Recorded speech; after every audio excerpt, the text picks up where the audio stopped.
Hello guys, welcome to my channel. ఈరోజు మనం gobi Manchuria ఎలా తయారు చేసుకోవాలో చూద్దాం. ముందుగా మంచిగా ఉండే ఒక క్యాలీఫ్లవర్ తీసుకొని దాన్ని చిన్న చిన్న పీసెస్గా కట్ చేసుకుంటాం, ఇలా చూపించిన విధంగా. ఆ తర్వాత మనం ఒక కడాయిలో వాటర్ పోసుకొని వాటిని మంచిగా బాయిల్ అయ్యే వరకు వెయిట్ చేసి ఆ తర్వాత ఒక 2 స్పూన్లు ఉప్పు వేసుకుంటాం.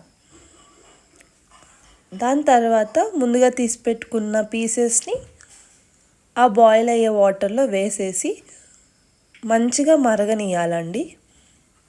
ఇక్కడ అప్పుడు మనం బాగా మిక్స్ చేసుకోవాలి. ఏమన్నా పురుగులు ఏమన్నా ఉన్నా సరే ఇలా బాయిల్ చేసినప్పుడు బయటకు వచ్చేస్తాయి. అలా హాఫ్ బాయిల్ చేశాక మనం వాటిని తీసి పట్టుకోవాలండి. వెంటనే మనం చల్లనీళ్ళలో వేసేసుకోవాలి, లేదంటే అవి ఎక్కువ ఉడికిపోతాయి. దాని తర్వాత బయట తీసుకున్నాక తగినంత ఉప్పు, మిరియాల పొడి, తర్వాత తగినంత కారం, ఆ తర్వాత 3 స్పూన్లు మైదా పిండి మరియు 3 to 4 స్పూన్లు కార్న్ఫ్లోర్ పౌడర్ వేసుకోవాలి. క్రిస్పీగా రావడానికి మనం ఇక్కడ బియ్యం పిండి కొంచెం యాడ్ చేస్తున్నామండి, సో దట్ క్రిస్పీగా వస్తాయి.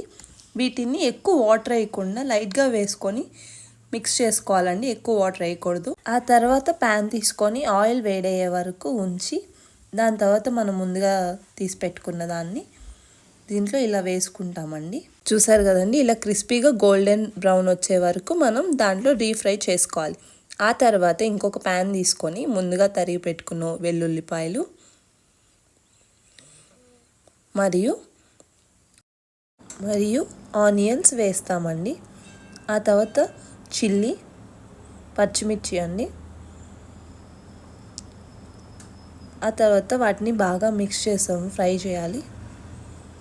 ఆ తర్వాత మనం కొంచెం chilli sauce, tomato sauce and red chilli sauce వేస్తాము.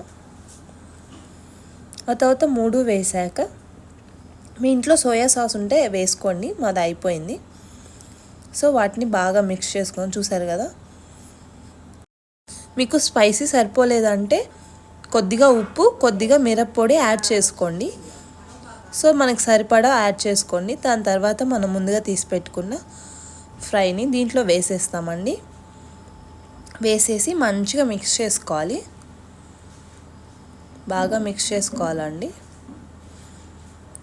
అంతే అండి. తర్వాత గార్నిష్ చేసేసుకోండి. Gobi manchurian ready. చాలా ఈజీగా రెస్టారెంట్ స్టైల్ లాగా వచ్చిందండి. చాలా టేస్టీగా కూడా ఉంది. మీరందరూ ట్రై చేయండి. Thank you for watching. Please do like, share, comment and subscribe to my channel.